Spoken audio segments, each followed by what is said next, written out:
Right then, next A5 video. We just had it on dyno and done knocking on 300 horsepower, 525 foot-pound of torque. So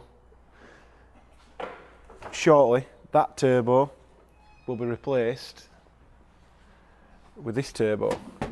So this is our GTD2872VRZK, so it's got a fairly big comp wheel in there, obviously 72mm exducer, 54 something like that inducer, and then massive turbine wheel. So see, this one's being used, but massive turbine wheel, and it's got ball bearings in it as well, so it's gonna perform pretty well. The turbo on this is slightly different to the earlier A5 that we had before. Rather than having the Y piece on the car and then you bolt the turbo down to that, the splitter from each bank of the V's is built into the turbo, which makes it a little bit more of a pain to take apart. You've got, rather than 3 bolts drilled on, you've got 6, but the oil feed and the return are all in this one plate here. So this is a gasket that bolts straight to the block, so it's fairly straightforward to do that, whereas you've normally got like a little return pipe that you have to bolt on and squeeze on and mess around. They always leak from there if you bodge them up. So getting the big inlet pipe as well, that's going to go on there. 4-bar map sensor, because we're going to be running, when it goes on initially, we've just literally, the tune that it's just done on the dyno, we've literally just recalibrated that for the 4-bar sensor, so it's going to be the same tune, not any more boost, any more fuel, and then we'll turn it up and see what we can get. And then while we're at it, full service kit, and we have got the MAF sensor air filter seal that's usually missing on all these cars. Not as much on the later ones, but definitely on the earlier ones. We'll put a new one of them in anyway. So that's going to be sorted. We're going to do the gearbox service and the sports diff probably next time. We've not really had chance, or we're not going to have chance to get that done before the dyno's free, so we'll try and get it on the dyno, get it sorted, and we'll go from there. So when you come back, there'll be another turbo on here.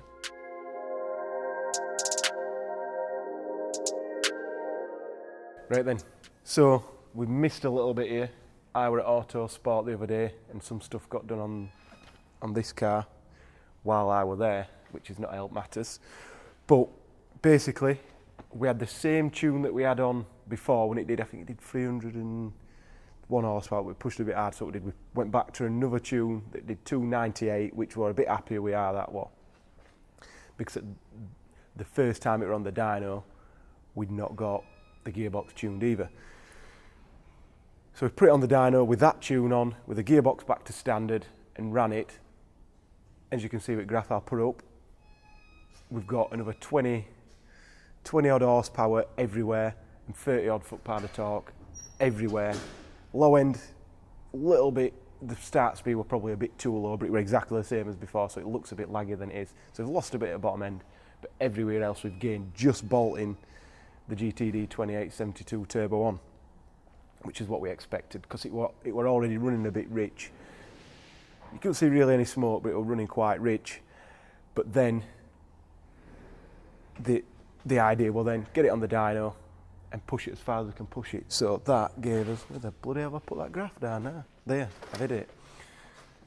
So that's got us from the 298 that it did last time on the good tune, we've gone up to 346, and we're knocking on 600 foot-pound now, so about 580 foot-pound of torque, something like that. And obviously you can see all the way to 5,000 now, that's where we're revving. So, really happy with that. The limiting factor now, I thought we'd get to the fuel pump limit and we'd be able to change the metering valve, which on this, we've not done it yet, so we'll see what happens, but I think we're going to probably have to loosen the turbo off and shove it to one side to get to the metering valve. I'm hoping Paul can work his magic and sneak it out, so if we do that, I'll let people know what we actually had to do. But basically, I thought we'd get to the fuel pump limit before we've ended up weak getting too hot, but the injectors in this engine, and quite a few of the later ones, are a little bit smaller than what were in our engine in the previous A5. So the injectors open for a little bit longer than we want to be. I think we're knocking on 1,000 microseconds now, that's usually we don't want to go any further than that, even if EGTs are not high, but we're nearly there, and EGTs are already high. So they're about 900-ish, which, as much as we want to go for something that's going to be getting as much amperes, you could push them a little bit harder, but we'll leave that there. The EGT limiter doesn't start cutting till a little bit above that, so if we're getting summer and it's a bit hotter, then we might start riding on that limiter, so it would start pulling power back. So the little bit of consumer advice we've got going on here at the minute would be, if you buy this turbo from us, you might as well buy the metering valve and do them both together, because you're not going to have any negative effects. It's an £100 part, whatever it costs. Just put that in, no problems. We obviously want to have, we'll do this, and see what stage they're getting. So obviously we've got the standard hardware completely, 298, that's where we're sort of saying these are, which this one, it's an higher mileage one. If we do some will do 310, some will do 290s. You get what you get. 28 turbo, that's literally the only real mod it's got. That on there, and you can get to this. So the next step for us now, because it already had this hollowed out downpipe on. So there you see, somebody's chopped that out and migged away at it, which I said I could see some MIG spatter kicking about. I don't know why it's all around there, but this has still got the cap portion in place, which is this bit, but the DPF, that's all gone. So the back pressure is quite low on this, it hasn't really got suttered up, so not too worried about that. But Mike, doing the tuning, in his opinion, he wanted to try putting one of our downpipes on and see what difference that made, just swapping the downpipe. So that's what you can see there. So there's that part, but then we also do the sort of mid pipe. So this is the part that when people book in for a downpipe and an exhaust system, this is kind of the part that's an absolute pig to make. And if you're buying a catback exhaust system, you are kind of paying for this, but you're not at the same time, because most cars, they have a downpipe and an exhaust. They don't have this sort of mid-pipe. So we decided it's a good idea to make these and sell them, obviously, because people will use them, and it means that we're not having to do this bit and sort of do a more complicated exhaust and only charge the same amount of money. So rather than having that confusion, that's why we've done this. So we're going to put these two parts on now, which this is not much big in diameter. I think the standard one's 2 3/4 inch, this is 3 inch. So we're going to put these two parts on and run it, and then the next step is going to be putting some of our stage 1 injectors in. That's the plan. We might do the stage 2s later on if we get to the limit of them, but we'll put the stage 1 injectors in while it's on the dyno, so we'll not even unstrap it, and then we'll go from there. So like I said, we missed a little bit out. I'm hoping we get back on top of things. We've done so many videos over the last few weeks, and definitely the last few days. So we'll try and catalogue as much of this as we can and get some videos of it back on the dyno and actually talk about the power while it's on the dyno. So wish us luck.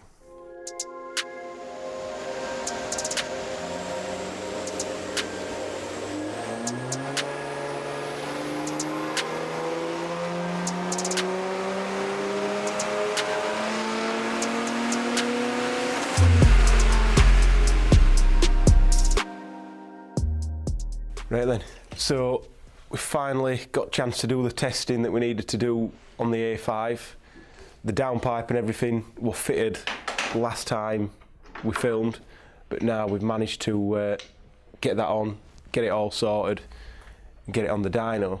So we didn't expect miracles, but if we look here, this is what happened. So last time we were at 346.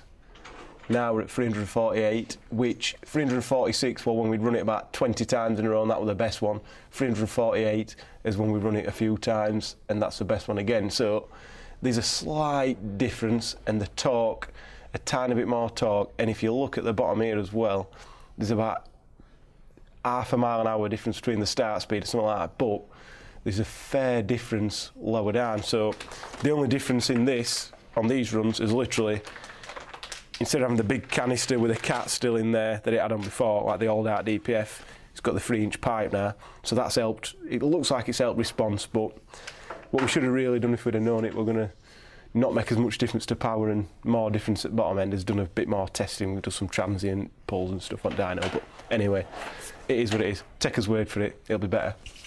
A couple of horsepower, so not as much as we expected, but as you can see from the curves here, we're peaking at 3600 and then we're dropping off.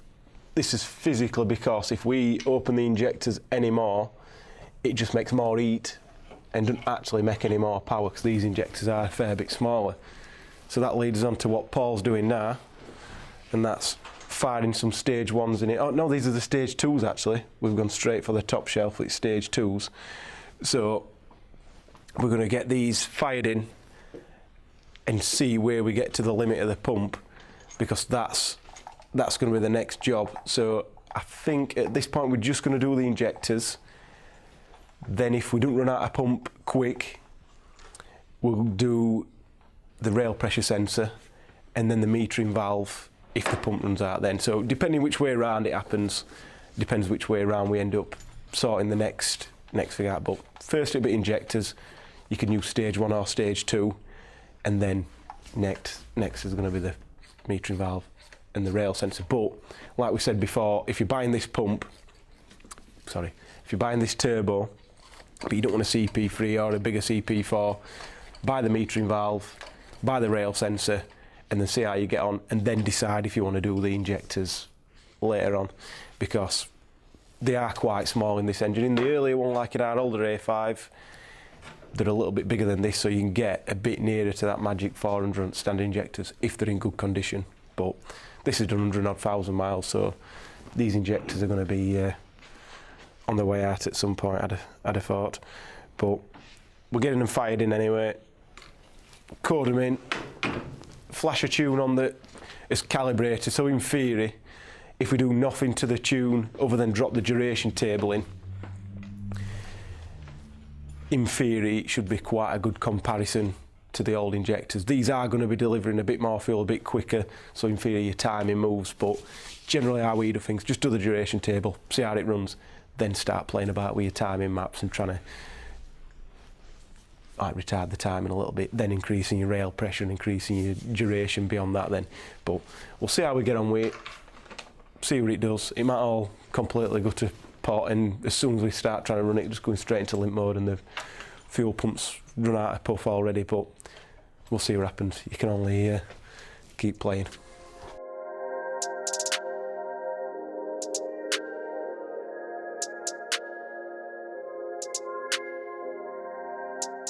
So Paul managed to get the injectors in. Didn't take him too long, to be fair, and like we said, we just calibrated the duration table and we managed to get it to run up. So this is where we are now. We've gone from 348 and 590 foot-pound of torque to 360 and 600 foot-pound of torque. So very happy with them gains, and also I'll get rid of the torque and look at the lambda. So there we go. So as you can see, the lower the reading, the more smoke you'd expect to see, although this is not really smoking at this. It's still fairly lean at always above sort of 17 to 1, but the EGTs were always very high. So now we're up nearer to 20 at top end, so there's definitely a lack of fuel there versus sort of 18, 19. The other consideration is why we wanted to change the injectors. We've got a much tighter window now, quite a lot tighter, because these injectors are nowhere near stretched. So EGTs have dropped from round about 900s at the top of the runs to less than 800. So we're at like 780, 800. So really happy with that. That means now we can ramp more fuel in and away we go. But in between this, I'd sort of said the next thing would be try and get it to drain the rail. But while we're at a happy medium where the car's pretty consistent, the tuners have decided that the best idea would be to just look at why the curve's sort of dropping off as much as it is, because although the EGTs are not climbing constantly now, we're not pulling fuel back too hard. So you see it's sort of leaning off a little bit, but not a lot. Boost is dropping off a bit more than they'd want it to, requesting 2.3 bar, and it's dropping to like 2.2, 2.1 at times. So obviously check the usual, make sure there's no boost leaks and stuff, which there's not. But one thing we did note, which if you look here, you see there's something going on there. I'll just grab the bit that we've took off. The factory part, see we've put this on, but the factory turbo part's got this damper on, which is a little bit restrictive. I don't think it's too bad. So what we've done, we've gone and swapped that, but as an in-between swapping over to the bigger tip pipe, which needs a bigger MAF, we've sort of left the standard MAF in and got a piece of silicone just to wedge it up. So it's still on an 80mm MAF, not the 88mm upgrade that we do, but it's got the bigger MAF pipe that goes all the way down. So it's not on as it would be finished, because that's not silicone resistant, oil resistant silicone. But we've got that sorted. So what we did do in between that as well, I'll get it back onto torque because that's not going to help us at the minute. We did do a run with no air filter at all, which don't know why it did what it's did at bottom here, but we got a little bit more sort of in the spool region, not tons but a little bit, and it gained us 1 horsepower. So we've not got any restriction in the air filter side of things, but what we do think we're doing now, we're going to run this up. We've not run it up as it is now with a standard MAF, but if we're still seeing a little bit of a drop off, we're going to have a look a bit deeper and see if we want to change some parameters or just do what's the best way of doing it, and that's going to be putting the bigger MAF on that can read more air that's going into the turbo, rather than bending all the maps and trying to make them do more, which then we're just going to have to undo again when we put the bigger MAF in. So we'll run it as it is now, see what happens, then bang the big MAF in, and then go from there. And then basically we've got everything set up, ready to go for the bigger engine. Where's that? The extra fuel that we're going to put in the tuning. So at the minute we're still on the same fueling as when it did 348 as far as the ECU is concerned, but clearly because it's burning a lot more efficiently with the new nozzles, they are slightly different as well. The spray angle and stuff is a little bit different on them. We've still got plenty more to go, but we wanted to make sure we do things in the right order. So we'll see how we get on this run, put the MAF in, go from there. So we've finally got around to putting the MAF sensor in now. So that's the old one, genuine. This is a new one that we've fitted. So this is the 88mm MAF sensor to go with this tip pipe. It's not the final installation, we've just done it quickly to get it on the dyno. Whether we change that or not, I'm not too sure. But this is where we've ended up now. So literally just dropping the SQ5 MAF in there, the 88mm one, that's where we've ended up, because we're sort of sat on the MAF limit all the time. So like I said before, we could just bend it and make it do more. So we could definitely get this without that MAF sensor, but then we'll be losing the factory smoke control at the top end, which I don't do the tuning, but I know it's an involved job to get it right. But when you've got the proper equipment available to you, and the proper parts, you might as well do it right. It's not an expensive upgrade, and definitely at this point it's required in my opinion. So we've put that in, and now what's happening here is around here we're getting a little bit too hot, because I think we're getting a bit too much fuel early on, but we'll see what we can do with that. So we're going to have a little play. We have to dig deeper into software now and start playing with timing maps,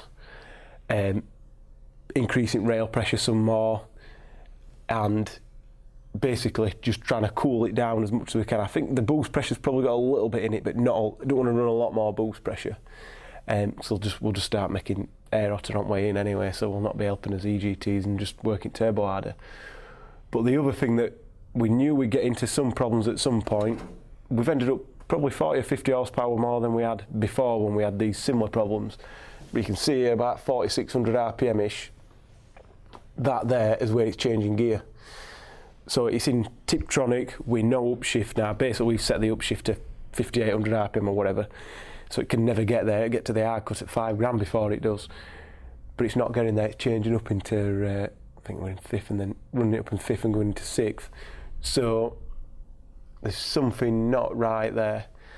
So we're going to have to look in the gearbox tune first, and then in the engine tune to get the EGTs down. And I think we should be well past 400 horsepower and still keeping it pretty cool, because that's where we got on the last one. 400 horsepower where it went nice on track, but we also did have quite a bit of headroom on that one as well, which that were with the stage 1 injectors. So we've not ever run the stage 2s at this power.